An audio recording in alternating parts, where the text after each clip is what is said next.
Hello students, इयत्ता 12वी अर्थशास्त्र या विषयाच्या अभ्याससत्रामध्ये मी धन्वे जी.एच. शारदाबाई पवार महिला महाविद्यालय, शारदानगर, बारामती आपले सर्वांचे सहर्ष स्वागत करीत आहे.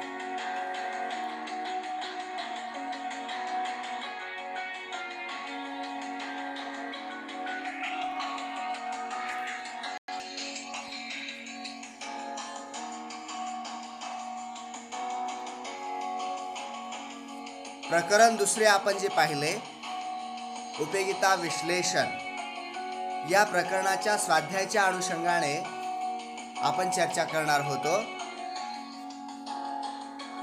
या स्वाध्यायामध्ये पहिला जो प्रश्न आहे तो आहे खालील विधाने पूर्ण करा. पहिला प्रश्न काय आहे? खालील विधाने पूर्ण करा. त्यातील एक नंबर जे आहे, घटत्या सीमांत उपयोगिता सिद्धांतामध्ये अल्फ्रेड मार्शल यांनी गृहीत धरलेली पैशाची उपयोगिता. तर डॉक्टर मार्शल यांनी जे गृहीतक घेतलेलं आहे त्या गृहीतकाच्या अनुषंगाने हा प्रश्न आहे. डॉक्टर मार्शल यांनी घटत्या सीमांत उपयोगिता सिद्धांत खरा ठरण्यासाठी पैशाची सीमांत उपयोगिता ही स्थिर राहते. काय राहते? स्थिर राहते असं गृहीतक घेतलेलं आहे. म्हणजे पैशाची सीमांत उपयोगिता जर बदलली तर घटत्या सीमांत उपयोगितेचा सिद्धांत खरा ठरणार नाही. म्हणून डॉक्टर मार्शल यांनी पैशाची सीमांत उपयोगिता काय मानलेली आहे? स्थिर मानलेली आहे. दुसरा जो प्रश्न आहे तो आहे घटत्या सीमांत उपयोगितेच्या सिद्धांतात सीमांत उपयोगितेची संकल्पना डॅश डॅश डॅश. तर काय आहे सीमांत उपयोगितेची संकल्पना आपण पाहूया. तर सीमांत उपयोगितेच्या संकल्पना ही डॉक्टर मार्शल यांनी संख्यात्मक संकल्पना मांडलेली आहे. म्हणजे उपयोगिता ही संख्येमध्ये किंवा अंकामध्ये मोजता येते असं गृहीत धरून किंवा या बेसवरती त्यांनी उपयोगिता विश्लेषण केलेलं आहे. आणि म्हणून काय म्हटलेलं आहे? घटत्या सीमांत उपयोगितेच्या सिद्धांतात सीमांत उपयोगितेची संकल्पना ही कसली आहे? संख्यात्मक संकल्पना आहे. ओके, म्हणजे ती क्रमवाचक नाही किंवा क्रमवाचक संख्यात्मक नाही, तर ती कशी आहे? संख्यात्मक संकल्पना आहे, अंकात्मक संकल्पना आहे. ठीक आहे. 3 नंबरचा जो प्रश्न आहे तो आहे जेव्हा सीमांत उपयोगिता ऋण होते. 3 नंबरचा प्रश्न पाहतोय आपण. जेव्हा सीमांत उपयोगिता काय होते? ऋण होते, मायनस होते, तेव्हा एकूण उपयोगिता काय असते? तर पहा, आपण एकूण उपयोगिता आणि सीमांत उपयोगिताचा वक्र पाहिलेला आहे. आणि हा असा आपण वक्र पाहिला होता.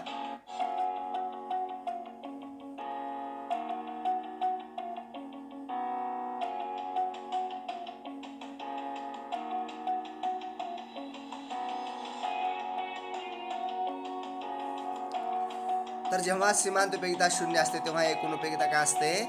सर्वाधिक असते. काय असते? सर्वाधिक असते. जेव्हा सीमांत उपयोगिता 0 असते तेव्हा एकूण उपयोगिता सर्वाधिक असते. आणि जेव्हा सीमांत उपयोगिता ऋण होते तेव्हा मात्र ते काय होते? घटू लागते. काय होते? घटते किंवा घटू लागते. ठीक आहे. जेव्हा सीमांत उपयोगिता ऋण होते तेव्हा एकूण उपयोगिता काय होते? मग घटते किंवा घटू लागते.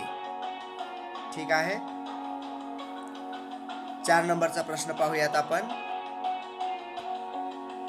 घटत्या सीमांत उपयोगितेच्या सिद्धांतात सर्वाधिक समाधानाच्या किंवा तृप्तिबिंदूला टिंबटिंब म्हटलेलं आहे. किंवा म्हणजे काय आहे, जेव्हा कधी असते तृप्तिबिंदू, कधी असतो, सीमांत उपयोगिता किती असताना तृप्तिबिंदू असतो, किंवा सीमांत उपयोगितेच्या सिद्धांतात सर्वाधिक समाधानाच्या तृप्तिबिंदू म्हणजे काय आहे नेमकं. तर जेव्हा सीमांत उपयोगिता ही शून्य होते, जेव्हा सीमांत उपयोगिता काय होते, शून्य होते, आणि एकूण उपयोगिता हे काय होते, घटू लागते, त्यावेळेला आपण त्याला काय म्हटलं होतं, तृप्तिबिंदू म्हटलं होतं. पहा इथं काय दिलेलं आहे, पहा आता. एकूण उपयोगिता वाढते आणि सीमांत उपयोगिता घटते, हे नाही. एकूण उपयोगिता घटते आणि सीमांत उपयोगिता ऋण होते, हे पण नाही. त्याचं उत्तर आहे एकूण उपयोगिता महत्तम. एकूण उपयोगिता काय होते, महत्तम होते, आणि सीमांत उपयोगिता शून्य होते. म्हणजेच काय, घटत्या सीमांत उपयोगितेच्या सिद्धांतात सर्वाधिक समाधानाच्या बिंदू म्हणजे काय आहे, एकूण उपयोगिता महत्तम होते आणि सीमांत उपयोगिता शून्य होते. ठीक आहे. म्हणजे त्यावेळेला उपभोक्त्याला महत्तम समाधान मिळते किंवा तृप्तिबिंदू त्याचा असतो. 5 नंबरचा प्रश्न पाहूयात. घटत्या सीमांत उपयोगितेच्या सिद्धांतात जेव्हा सीमांत उपयोगिता घटते तेव्हा एकूण उपयोगिता काय होते. तर पहा आकृती.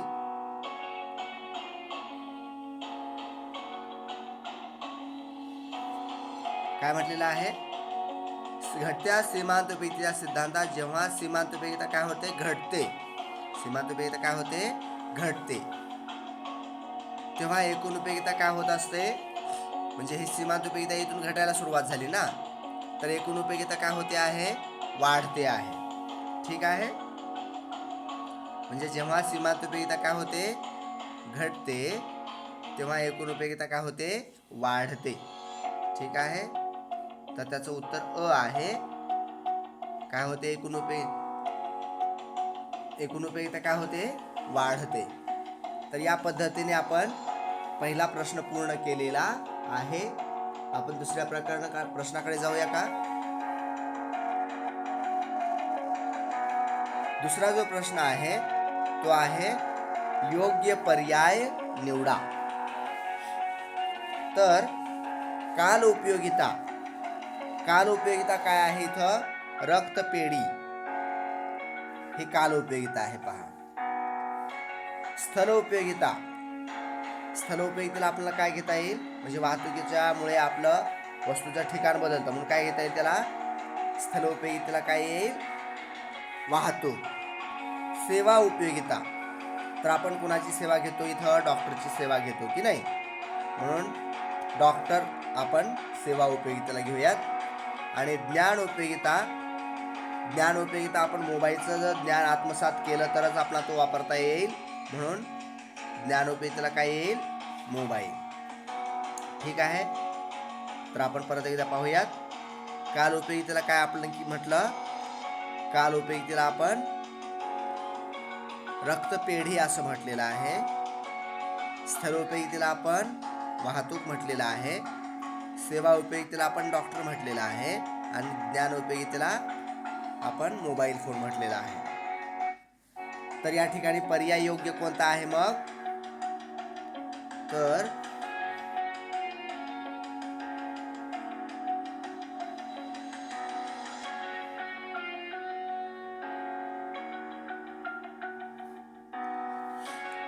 तर योग्य पर्याय आहे ब,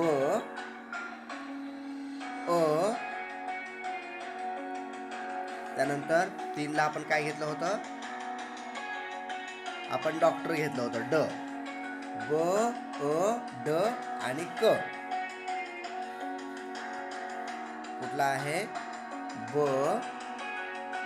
म्हणजे पहिला पर्याय जो आहे तो इथं बरोबर आहे. 2 नंबरचा पर्याय बरोबर आहे, ब, अ, ड आणि क. पर्याय क्रमांक 2.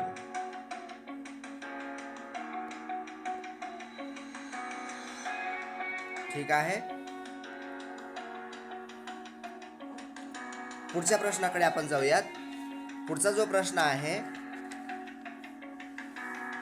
तो आहे उपभोक्त्याच्या समतोल दर्शवणाऱ्या विधानाला टिंबटिंब असे म्हणतात. तर काय म्हणतात उपभोक्त्याच्या समतोल दर्शवणाऱ्या बिंदूला आपण पाहूया. सीमांत उपयोगिता किमतीपेक्षा जास्त नाही. सीमांत उपयोगिता आणि किंमत समान. बर. सीमांत उपयोगिता किमतीपेक्षा कमी नाही. किंमत एकापेक्षा कमी नाही. तर याचे उत्तर जे आहे ते ब हे उत्तर आहे. उपभोक्त्याला समतोल कधी होतो उपभोक्त्याचा, तर उपभोक्ता जेव्हा सीमांत उपयोगिता आणि किंमत द्यावी लागणारी किंमत म्हणजे marginal utility is equal to price. जेव्हा सीमांत उपयोगिता आणि किंमत काय असते, समान असते, तेव्हाच काय होतं, त्याला पूर्ण समाधान होतो, तो समतोलात येतो. म्हणून इथं काय झालेलं आहे, दुसरा पर्याय बरोबर आहे, फक्त ब. काय म्हणूया आपण त्याला, फक्त ब. 4 नंबरचा जो पर्याय आहे ते त्याचं उत्तर आहे. जो पुढे आपण तर खालील उदाहरणाच्या आधारे संकल्पना ओळखून ती संकल्पना आपल्याला स्पष्ट करायची आहे. या ठिकाणी सलमाने हिवाळ्यात तिच्या वडिलांसाठी स्वेटर खरेदी केला. ठीक आहे. तर कुठली संकल्पना आहे इथं, तर इथं स्वेटर खरेदी केलेला आहे आणि हिवाळ्यात खरेदी केलेला आहे. ठीक आहे. तर इथं तुम्ही काय म्हणू शकता, काल उपयोगिता ही संकल्पना तुम्ही लिहू शकता. काय इथं, काल उपयोगिता.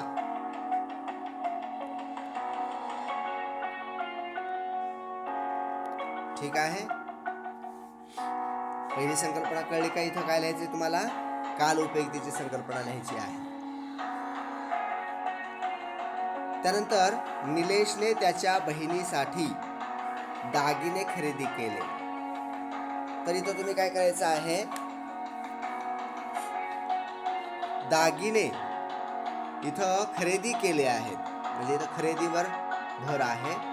इथं जो होता तो हिवाळ्यावरती फोकस होता, लक्षात घ्या, आणि इथं जो आहे तो खरेदीवर फोकस आहे. आणि त्यामुळे आपण इथं काय लिहायचं आहे, स्वामित्व उपयोगिता ही संकल्पना लिहायची आहे. ठीक आहे. याचं काय आहे उत्तर, मग स्वामित्व उपयोगिता ही संकल्पना तुम्ही इथं काय करणार आहात, स्पष्ट करणार आहात. 2 नंबरला काय लिहाल, स्वामित्व उपयोगिता. याचं उत्तर काय आहे, स्वामित्व उपयोगिता. ठीक आहे. पहिल्याचं उत्तर काय आहे, पहिल्याचं उत्तर आहे काल उपयोगिता, दुसऱ्याचं आहे स्वामित्व उपयोगिता.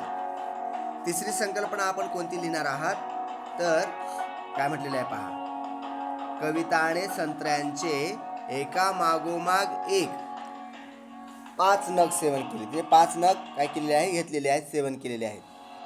तर घटत्या सीमांत उपयोगिता सिद्धांतामध्ये आपणाला उपभोगामध्ये सातत्य असायला पाहिजे. तिने काय केले, तर काय फोकस आहे, लक्षात घ्या, कशावरती फोकस आहे. या प्रश्नामध्ये फोकस काय केलेला आहे, प्रश्न विचारणाऱ्याने काय केलेलं आहे, फोकस इथं एका पाठोपाठ एक, एका मागे एक 5 नग सेवन केले, हा इथं सर्वात फोकस्ड शब्द आहे. आणि मग इथं उपभोगातील सातत्य. ठीक आहे. सातत्य ही संकल्पना, उपभोग सातत्य, घटत्या सीमांत उपयोगिता सिद्धांतामध्ये उपभोगातील सातत्य हे जे गृहीतक आपण घेतलेलं आहे, ते उपभोगातील सातत्य ही संकल्पना तुम्ही इथे काय करायची आहे, स्पष्ट करायची आहे. त्यानंतर पुढचा जो भाग आहे त्याच्याकडे जाऊयात. पुढे आहे, भूषणने 4 चपात्या खाल्ल्यानंतर, भूषणने 4 चपात्या खाल्ल्यानंतर 5वी चपाती खाण्यास नकार दिला. आता का नकार दिला असेल? तर त्याचं समाधान पूर्ण झालेलं असेल. ठीक आहे, त्याची गरज काय झाली? त्याची पूर्ण झाली. ओके, म्हणजेच काय झालं? त्याचा पूर्ण समाधान झालं. ठीक आहे, बघा आपण कुठे जातो आहोत. म्हणजेच काय झालं? तृप्ती बिंदू त्याचा इथं आलेला आहे. म्हणजे चौथ्या नगाच्या ठिकाणी त्याला काय झालेलं आहे? त्याची गरज पूर्ण झालेली आहे, त्याचं समाधान पूर्ण झालेलं आहे. हा त्याचा तृप्ती बिंदू आहे. तर इथं तुम्ही काय करायचं आहे? पूर्ण समाधानाचा बिंदू किंवा तृप्ती बिंदू ही संकल्पना तुम्ही इथं स्पष्ट करायची आहे. ठीक आहे, तर पहा, पहिल्यापासून सांगतो मी. इथं काय करायचं आहे? तुम्ही 1 ला काल उपयोगिता लिहायचा आहे. 2 ला तुम्ही काय लिहिणार आहात? 2 ला तुम्ही स्वामित्व उपयोगिता लिहिणार आहात. 3 ला तुम्ही काय लिहिणार आहात? उपभोगातील सातत्य. 4 ला काय लिहिणार तुम्ही? तृप्ती बिंदू. आणि 5व्याकडे आपण जाऊयात आता. ललिताने वही पेनचा वापर करून निबंध लेखनाची गरज पूर्ण केली. आता इथं गरज पूर्ण केली आहे की नाही? ही काय आहे? महत्वाची गोष्ट आहे. गरज पूर्ण केलेली आहे आणि त्यामुळे तिच्या दृष्टीने वही पेन मध्ये काय आहे? उपयोगिता आहे. ठीक आहे, तर उपयोगिता ही संकल्पना तुम्ही इथे काय करायची आहे? स्पष्ट करायची आहे. ठीक आहे, इथे काय लिहिणार तुम्ही? उपयोगिता.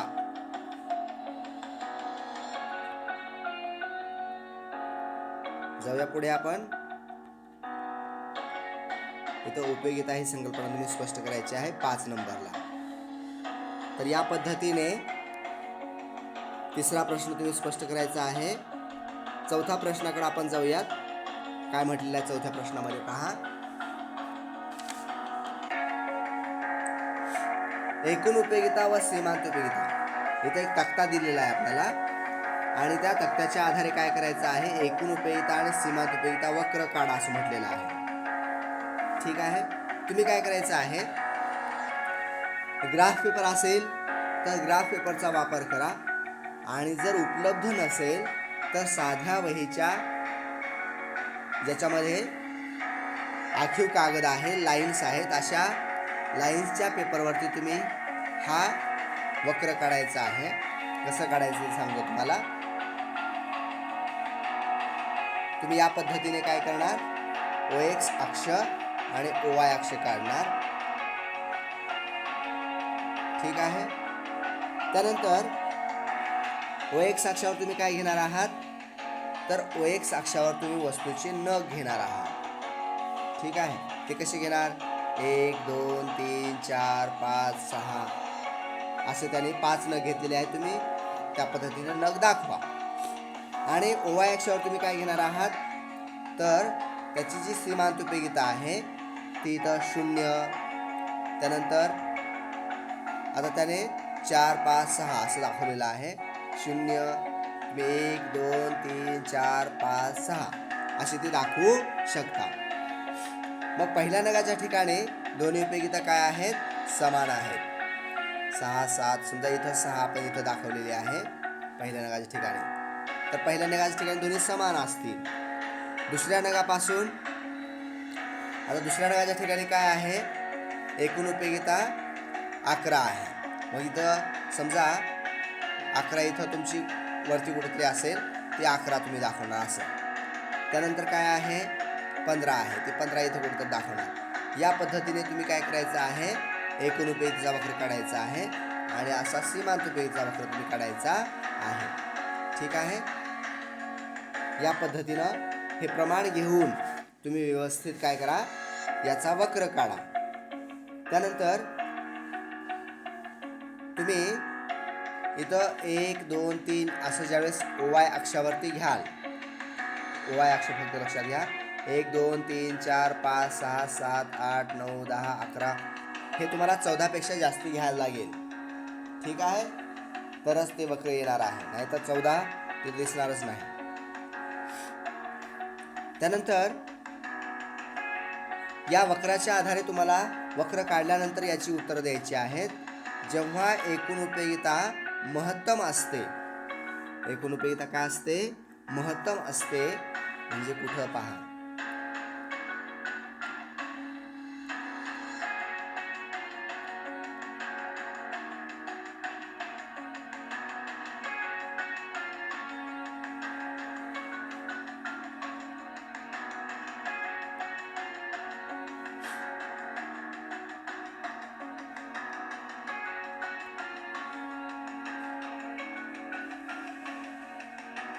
ठीक आहे.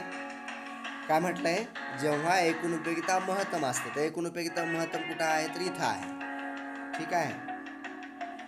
महत्तम असते, इथं महत्तम उपयोगिता आहे या बिंदूच्या ठिकाणी. तेव्हा सीमांत उपयोगिता काय असते? 0 असते. ठीक आहे.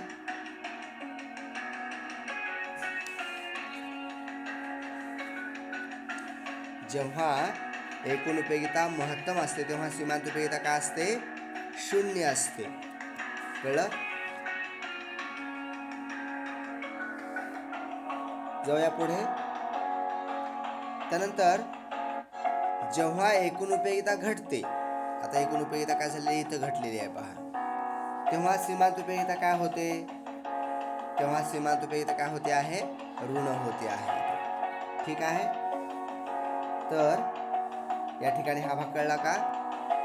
जेव्हा सीमांत उपयोगिता महत्तम असते तेव्हा एकूण उपयोगिता काय होते? 0 होते. आणि जेव्हा एकूण उपयोगिता घटते तेव्हा सीमांत उपयोगिता काय होते? ऋण होते. ऋण. ठीक आहे. आता याच्यामध्ये सविस्तर उत्तर द्या किंवा सविस्तर उत्तर स्पष्ट करा असा एक प्रश्न आहे 6 नंबरचा, 5 नंबरचा. तो काय आहे पहा. सीमांत उपयोगिता सिद्धांतामध्ये तो सिद्धांत आपला अपवादासह स्पष्ट करा असं म्हटलेलं आहे. तर तुम्ही काय काय लिहिणार आहात पहा. तुम्हाला या सिद्धांताची अगोदर प्रस्तावना द्यायची आहे. तुम्ही काय करणार? प्रस्तावना.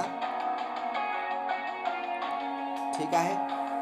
प्रस्तावना झाल्यानंतर तुम्ही काय करणार? सिद्धांताचं विधान लिहिणार. ठीक आहे.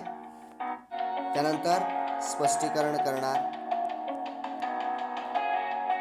ठीक आहे. त्यानंतर काय करणार? तक्त्याच्या सहाय्याने स्पष्टीकरण करणार. घटत्या सीमांत उपयोगिता सिद्धांताचा तक्ता द्यायचा. त्या तक्त्याचं काय करणार? स्पष्टीकरण करणार. त्यानंतर काय करणार? आकृती काढणार आणि त्या आकृतीचं स्पष्टीकरण करणार. ठीक आहे. त्यानंतर काय करणार? त्यानंतर गृहीतके लिहिणार आणि सगळ्यात शेवटी तुम्ही अपवाद लिहिणार. ठीक आहे. तर या पद्धतीने हा सिद्धांत तुम्ही स्पष्ट करायचा आहे.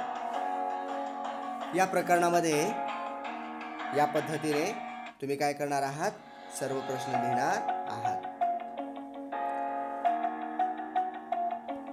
आपल्याला पुढच्या प्रकरणाकडे जायचं आहे. पुढचं जे प्रकरण आहे ते मागणी विश्लेषण हे प्रकरण आपण पाहिलेलं होतं. आणि मागणी विश्लेषण या प्रकरणामध्ये आपण जो भाग पाहिलेला होता त्या प्रश्नाची उत्तर आपल्याला या ठिकाणी देणं अपेक्षित आहे. पाहूया आपण.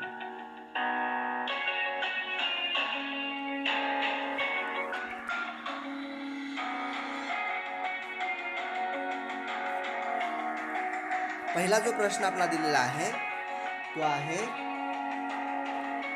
पर्यायी वस्तूची किंमत आणि मागणी यांच्यामधला संबंध विचारलेला आहे. तर इथं व्यस्त संबंध आहे. कसा संबंध आहे? व्यस्त संबंध आहे. वस्तूची किंमत वाढली की मागणी कमी होते आणि किंमत कमी झाली की मागणी वाढते. तर ते पर्यायी वस्तूबाबत काय आहे? संबंध व्यस्त आहे. त्यानंतर दुसरा जो प्रश्न आहे तो आहे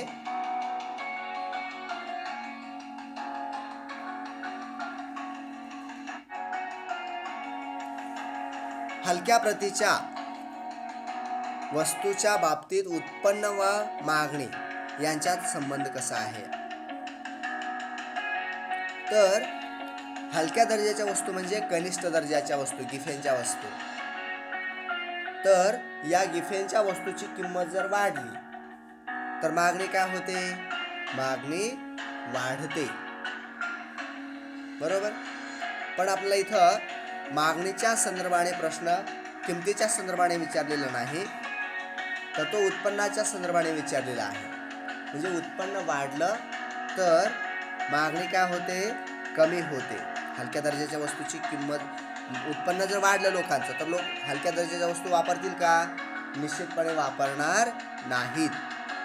आणि त्यामुळे हलक्या प्रतीच्या वस्तूबाबत उत्पन्न आणि किंमत यांच्या मागणी याच्यामध्ये कसा संबंध आहे? तर तो समसंबंध आहे. व्यस्त संबंध आहे तो. म्हणजे उत्पन्न वाढलं तर मागणी काय होणार आहे? कमी होणार आहे. आणि उत्पन्न कमी झालं तर लोक काय करणार आहेत? मागणी वाढवणार आहेत. म्हणजे लोकांचे पैसे कमी झाले तर लोक काय करतील? हलक्या प्रतीच्या वस्तू वापरतील ना. आणि त्यामुळे उत्पन्न कमी झालं तर मागणी कमी होते. आणि उत्पन्न कमी झालं तर मागणी वाढते. आणि उत्पन्न जर वाढलं तर मागणी काय होते? कमी होते. म्हणजे उत्पन्न आणि मागणी, हलक्या दर्जाच्या वस्तूबाबत उत्पन्न आणि मागणी यांचा कसा संबंध आहे? तर तो सुद्धा व्यस्त स्वरूपाचा संबंध आहे. कारण लोकांचं उत्पन्न जर वाढलं तर लोक त्या वस्तूची खरेदी करत नाहीत. उत्पन्न कमी झालं तर मात्र त्या वस्तूची खरेदी करतात. म्हणून कसा संबंध आहे? व्यस्त संबंध आहे. ठीक आहे. जाऊया पुढे. पुढचा जो प्रश्न आहे तो आहे मागणी व किंमत यांचा फलन संबंध कोणता आहे? खालील सूत्रामध्ये कोणतं सूत्र आहे? कोणतं फलन आहे? तर dx is a function of px हे आपलं सूत्र आहे. हे आपलं सूत्र नाही, हे पण आपलं सूत्र नाही आणि हे पण नाही. म्हणजे मागणी नियमामध्ये आपल्याला जे देण्यात आलेलं सूत्र काय आहे? dx is a function of px किंवा d is a function of p. त्याला x इथं उदाहरण घेऊन सांगितलेलं dx is a function of px. जाऊया पुढे. त्यानंतर चौथा जो प्रश्न आहे त्याकडे आपण जाऊयात.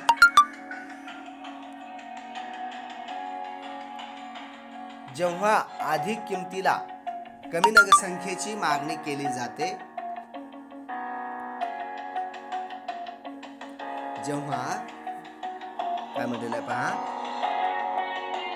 जेव्हा अधिक किमतीला कमी नगरसंख्येची मागणी केली जाते तर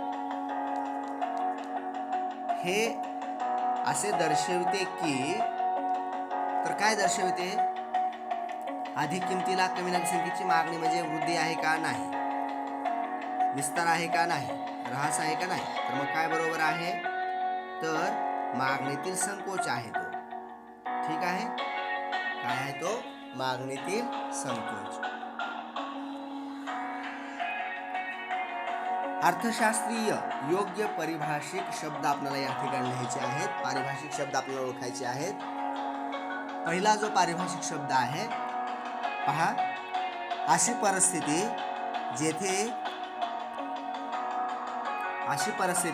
की जेथे कमी किमतीत अधिक प्रमाणात मागणी केली जाते. म्हणजे किंमत कमी झाली की मागणी अधिक करणे, त्याला आपण काय म्हटलेलं आहे? विस्तार. काय म्हटलेलं आपण त्याला? विस्तार असं म्हटलेलं आहे. ठीक आहे. जाऊया पुढे. मागणी पत्रकाचे आलेखीय स्पष्टीकरण किंवा सादरीकरण, आपण त्याला काय म्हटलेलं आहे? मागणी वक्र. मागणी पत्रकाचे आलेखीय सादरीकरण म्हणजे काय असतं? मागणी वक्र असतं. मागणी वक्रामध्ये काय आहे? मागणी पत्रकाचे आलेखीय सादरीकरण आहे. जाऊया पुढे.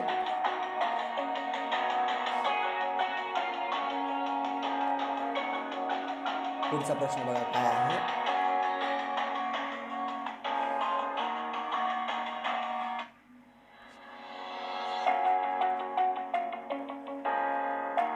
अशी वस्तू जी अनेक उपयोगासाठी वापरली जाते. आता अनेक उपयोगासाठी वापरली जाणारी वस्तू आपल्याला काय म्हणतो? त्या वस्तूला आपण, तर त्या वस्तूला आपण काय म्हणतो? विविध उपयोगी वस्तू म्हणतो. जी वस्तू वेगवेगळ्या कारणासाठी वापरली जाते ती वस्तू काय असते? विविध उपयोगी असते. ठीक आहे. कसली असते ती वस्तू? विविध उपयोगी. ठीक आहे. जाऊया पुढे. काय म्हटले पहा 4 नंबर. किंमत स्थिर असताना इतर घटकातील बदलाचा परिणाम म्हणून मागणी वाढते. तर आता किंमत स्थिर असताना इतर परिस्थितीत किंवा इतर घटकात बदल झाल्यामुळे मागणी वाढत असेल तर त्याला आपण मागणीतील काय म्हणतो? वृद्धी म्हणतो. ठीक आहे. काही मागणीतील वृद्धी किंवा त्याला मागणीतील वाढ असं सुद्धा म्हणता येतं. ठीक आहे. 5 नंबर पहा काय आहे. अशी इच्छा जिला खरेदीचे पाठबळ आणि खर्च करण्याची मानसिक तयारी, म्हणजे मागणीची संकल्पना इथं तुम्हाला स्पष्ट करायची आहे. मागणीची संकल्पना आहे की नाही? ती संकल्पना इच्छा असेल तरच मागणी पूर्ण होते. त्या इच्छेला खरेदी शक्तीचं किंवा पैशाचं पाठबळ असायला पाहिजे वगैरे वगैरे.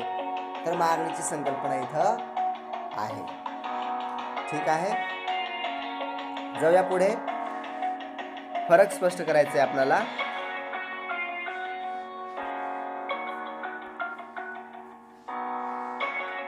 इच्छा आणि मागणी यांच्यातला फरक सांगत असताना तुम्ही काय सांगणार आहात पहा. तर इच्छा आणि मागणी यांच्यातला फरक सांगण्यासाठी आपल्याला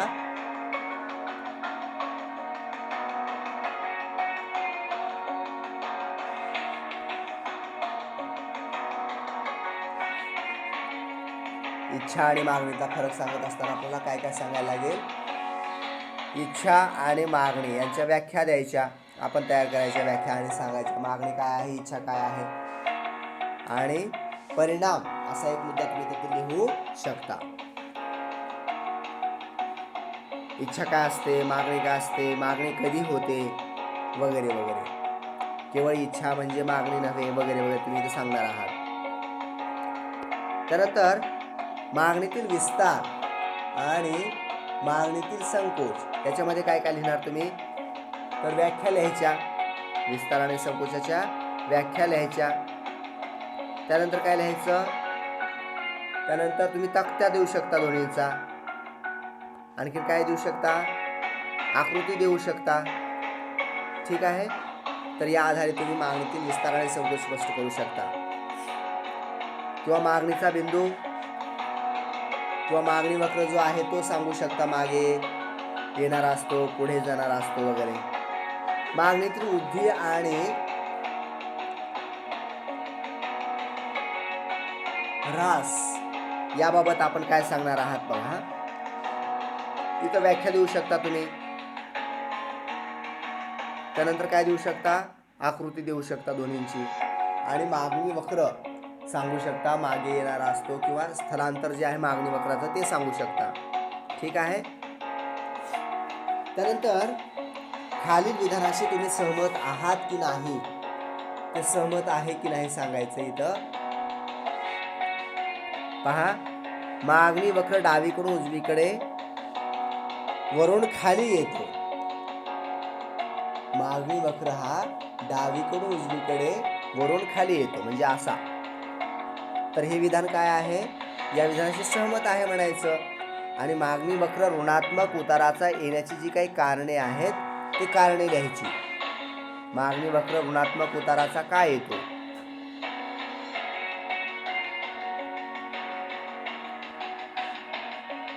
त्या कारणांचा तुम्ही काय करणार आहात, उल्लेख करणार आहात.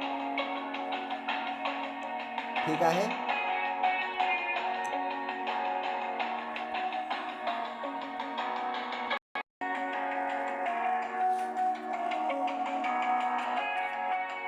दोन नंबरचा जो प्रश्न आहे त्या 2 नंबरच्या प्रश्नाकडे आपण जातो आहोत.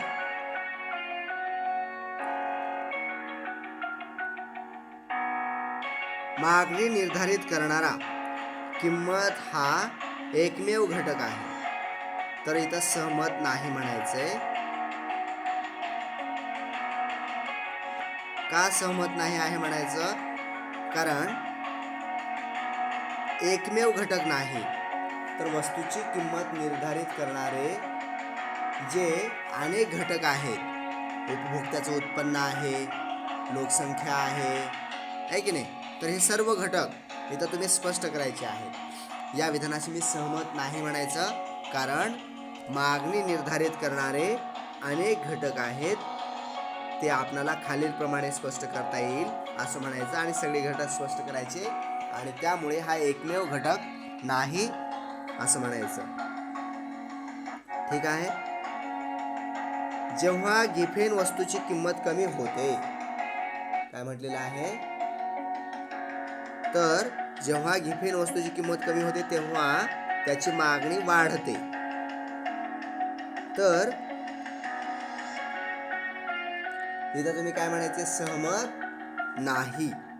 कारण गिफेनच्या विरोधाभासामध्ये आपण पाहिलेलं आहे की हलक्या दर्जाच्या ज्या वस्तू आहेत त्यांची किंमत जर कमी झाली तर मागणी काय होते? कमी होते. समजा इथं एवढी किंमत होती, एवढी मागणी होती. आता किंमत कमी झाल्यानंतर मागणी काय होते? कमी होते. आणि किंमत वाढली की मागणी वाढते. आपण हे पाहिलेलं आहे. तर त्याचा संबंध कसा आहे? समसंबंध आहे. ठीक आहे. त्यामुळे या विधानाशी मी सहमत नाही म्हणायची. तर आकृती काढून सुद्धा तुम्ही हे दाखवू शकता. ठीक आहे. पुढे आहे खालील तक्त्याच्या निरीक्षणाच्या आधारे प्रश्नांची उत्तरं आपल्याला द्यायची आहेत. तर या ठिकाणी आपण तक्ता निरीक्षण करणे म्हणजे काय करणे अगोदर काय करायचं, या तक्त्यामध्ये आपल्याला जी प्रश्नांची उत्तर द्यायची आहेत त्यासाठी आपल्याला इथं बाजार मागणी अगोदर तयार करून घ्यायचं. इथं दोन उपभोक्ते दाखवलेले आहेत बाजारामध्ये, अ आणि ब. तर या दोन उपभोक्त्यांच्या मागणीची काय करायची? अगोदर बेरीज करायची. ठीक आहे. हे आणि हे, हे आणि हे, या सर्वांची इथं काय करायची? बेरीज करायची. तर पहिल्या ठिकाणी 43 येते, दुसऱ्या ठिकाणी 33 येते, तिसऱ्या ठिकाणी 35 रुपये हे किमतीला 27 येते आणि 40 या किमतीला किती येते? 8 आणि 6 14 18 येते. तर या पद्धतीने तुम्ही काय करणार आहात? याची बेरीज करणार आहात सुरुवातीला. ठीक आहे. आणि त्यानंतर याची प्रश्नांची उत्तर आपल्याला द्यायची आहेत. तर पहिला प्रश्न काय? बाजार मागणी पत्रक पूर्ण करा. म्हणजे तुम्ही काय केलं? ती बेरीज केली. म्हणजे काय केलं? बाजार मागणी पत्रक पूर्ण केलं, ती बेरीज केली तुम्ही. ठीक आहे. त्यानंतर वरील मागणी पत्रकाच्या सहाय्याने मागणी वक्र तयार करा. आता तुम्ही काय करणार आहात? इकडं किंमत घेणार आहात. ठीक आहे. व एक साक्षर काय घेणार? इकडं किंमत घेणार आणि इकडं मागणी घेणार. ठीक आहे. आणि या पद्धतीने तुम्ही काय करणार? मागणी वक्र काढणार. ठीक आहे. पण हा मागणी वक्र काढत असताना तुम्ही काय करायचं आहे?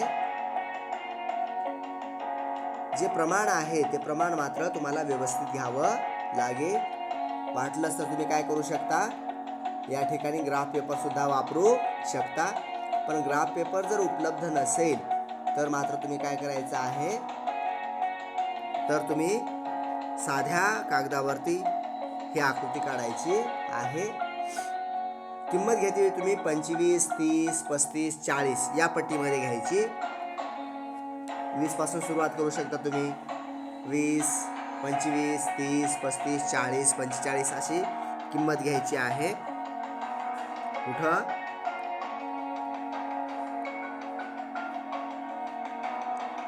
इकडे किंमत घ्यायची आणि इकडं मागणी घ्यायची. मागणी घेते वेळी मात्र तुम्हाला काय करायला लागेल? इथं आपली 43 ही जी मागणी आहे ती सर्वात जास्त मागणी आहे आणि सर्वात कमी मागणी किती आहे 18. तर तुम्ही आता मध्येच इथं तुम्हाला ते प्रमाण घ्यावं लागेल. म्हणजे जरी पट्टीमध्ये 5च्या पट्टीमध्ये घेतलं 10च्या पट्टीमध्ये जरी घेतलं तर इकडं मात्र तुम्हाला काय करायला लागणार आहे, असं प्रमाण थोडंसं व्यवस्थित घेऊन ती आकृती काढावी लागणार आहे. ठीक आहे, जाऊया पुढे. पुढचा जो प्रश्न आहे, खालील आकृतीचे निरीक्षण करून प्रश्नांची उत्तरे द्या. पहिला जो प्रश्न आहे, आता आकृतीचं निरीक्षण करायचं आहे. इथं निरीक्षणामध्ये आपल्याला लक्षात येईल की इथं हे मूळ मागणी वक्र आहे आणि इथं हा जो आहे मागणीतील वाढ आहे, मागणीतील हा ऱ्हास किंवा घट आहे. पाहूया आपण आता काय काय प्रश्न विचारले ते. उजवीकडे स्थानांतरित होणारा मागणी वक्र म्हणजे हा काय दर्शवितो? हा उजवीकडे स्थानांतरित होणारा मागणी वक्र काय दर्शवितो आहे? म्हणजे म हा मागणी वक्र, म1 हा मागणी वक्र जो आहे की नाही, तर तो काय दर्शवितो आहे असा प्रश्न विचारलेला आहे. तर काय आहे, मागणीतील वृद्धी किंवा वाढ दर्शवितो. म हा मागणी वक्र काय आहे, मागणीतील वृद्धी दर्शवितो. त्यानंतर डावीकडे स्थानांतरित होणारा मागणी वक्र कोणता आहे? म2 ठीक आहे. काय आहे, म2 हा मागणी वक्र काय दर्शवितो? मागणीतील घट किंवा मागणीतील ऱ्हास दर्शवितो. म्हणजे तुम्ही इथं काय लिहिणार आहात, उजवीकडे स्थानांतरित होणारा मागणी वक्र म1 हा असून तो काय दर्शवितो आहे, मागणीतील वृद्धी किंवा वाढ दर्शवितो आहे. या ठिकाणी काय म्हणणार पहा, डावीकडे स्थानांतरित होणारा मागणी वक्र म2 हा असून तो मागणीतील ऱ्हास किंवा घट दर्शवितो. आणि मग तुम्ही काय करणार आहात, मागणीतील ऱ्हास आणि मागणीतील घट या संकल्पना स्पष्ट करणार आहात. मागणीतील वृद्धी आणि ऱ्हास या संकल्पना स्पष्ट करायच्या आहेत, त्यांच्या व्याख्या द्यायच्या आहेत आणि तुम्ही वाटलंच तर परत आकृती इथं काढून दाखवू शकता. एक एक स्वतंत्र काढायची मात्र. म्हणजे इथं तुम्ही काय करणार, हा मूळ मागणी वक्र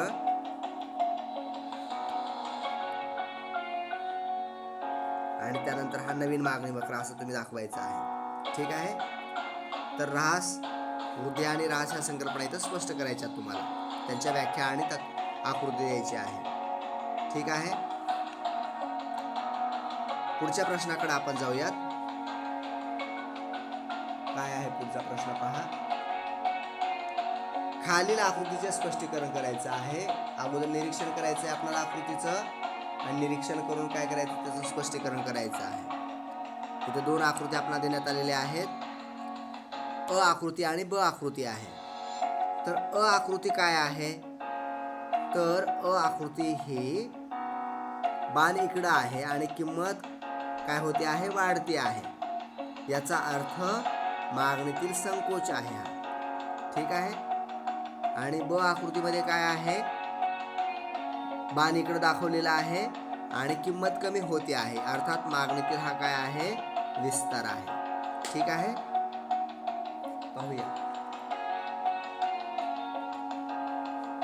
अ आकृतीत मागणीतील टिंबटिंब दर्शविले आहे. तर काय दर्शवले आहे तुम्ही सांगू शकता. आता मागणीतील इथे काय दर्शवलेले आहे, संकोच दर्शवलेला आहे. मागणीतील संकोच इथं दर्शवलेला आहे.